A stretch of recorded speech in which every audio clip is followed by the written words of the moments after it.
Hello বন্ধুরা, শম্পা হেসেল ঘরে তোমাদের সকলকে জানাই অনেক অনেক স্বাগত। কেমন আছো তোমরা সকলে? আশা করি ভালোই আছো। আজ তোমাদের সঙ্গে একটা দারুণ স্বাদের বাটার রেসিপি শেয়ার করব। গরম গরম ভাত দিয়ে এই বাটার রেসিপিটা কিন্তু দারুণ খেতে লাগে। কাঁচকলার খোসা বাটা। কাঁচকলা তো আমরা বিভিন্নভাবে বিভিন্ন উপায়ে খেয়ে থাকি। এই কাঁচকলার খোসা সাধারণত আমরা ফেলে দিয়েই রান্নাটা করে থাকি, কিন্তু এই কাঁচকলার খোসার রেসিপি তোমরা একবার অন্তত করে খেয়ে দেখো। আর সবুজ খাওয়া কতটা স্বাস্থ্যের পক্ষে উপকারী সেটা তো তোমরা সকলেই জানো। কাঁচকলার খোসাটাকে কাঁচকলাটাকে ধুয়ে বোটাটাকে কেটে ভালো করে একটু সময় জলে ভিজিয়ে রেখেছি। তারপরে আমরা যে রেগুলারের ঘরের ভাত রান্না করি সেই ভাতের সাথে কিন্তু আমি সেদ্ধ করে নিয়েছি।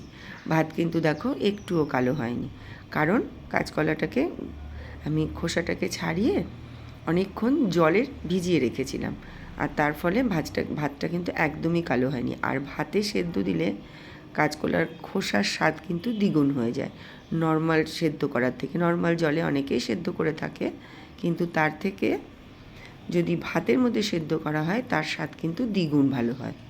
তোমরা একবার ট্রাই করে দেখতে পারো। আর যদি ভয় লাগে যে ভাতটা কালো হয়ে যাবে, তাহলে এমনি জল দিয়ে তোমরা আলাদা করে সেদ্ধ করে নেবে। সেদ্ধ করার পরে কাঁচকলাটাকে তুলে নিয়েছি আমি। ভাতের হাঁড়ি থেকে বের করে নেবার পরে একটু গরম আছে, তাই জন্য একটু সময় লাগছে। আমি কাঁচকলা থেকে খোসাটাকে ছাড়িয়ে নিচ্ছি। আর এদিকে একটা কড়াই গরম করতে দিয়ে দিয়েছি।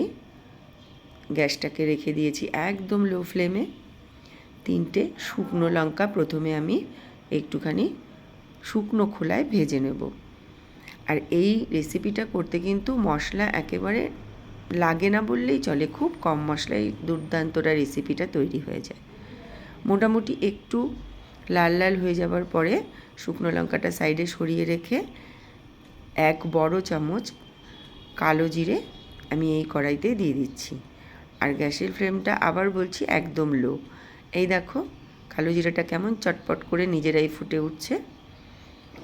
তারপরে একটুখানি সময় এই 2-3 সেকেন্ড একটু নাড়াচাড়া করে একটা সুন্দর গন্ধ বেরোলে আমি এই ভাজাটাকে, শুকনো লঙ্কা আর কালো জিরে ভাজাটাকে একটা প্লেটে তুলে নিচ্ছি।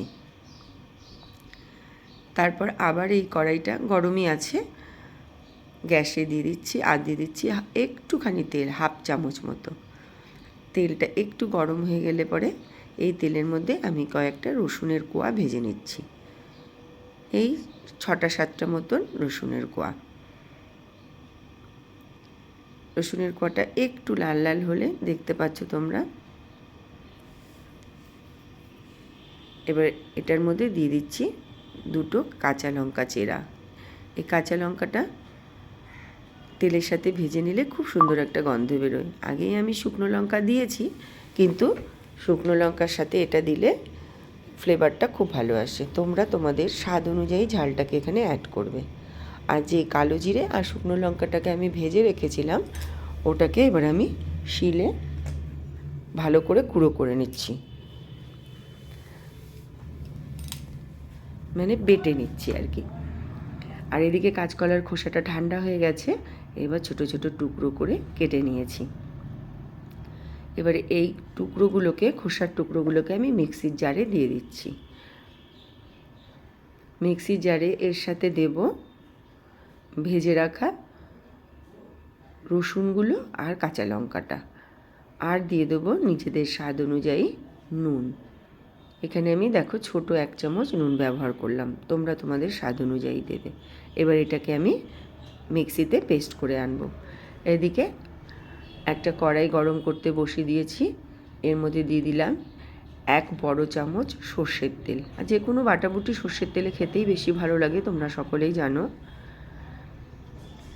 আর তেলটা গরম হওয়ার পরে অল্প একটু ফোড়নে দিয়ে দিলাম কালো জিরে। কালো জিরেটা থেকে সুন্দর গন্ধ বেরোলে দিয়ে দিচ্ছি কাঁচকলার খোসা বাটাটা, যেই বাটাটা আমি মিক্সিতে বেটে এনেছিলাম।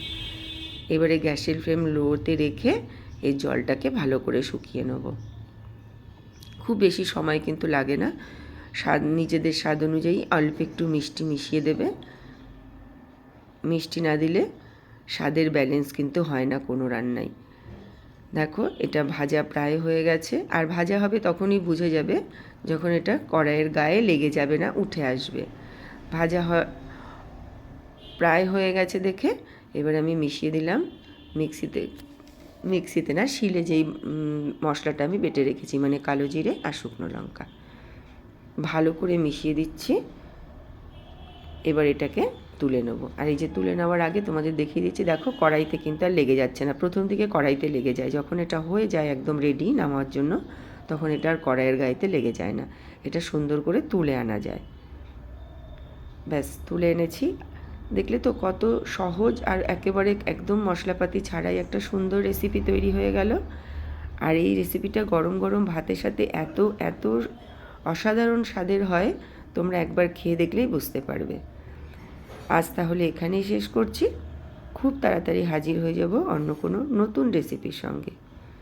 তোমরা সকলে ভালো থেকো, সুস্থ থেকো, আর আমার সঙ্গে থেকো। Thanks for watching.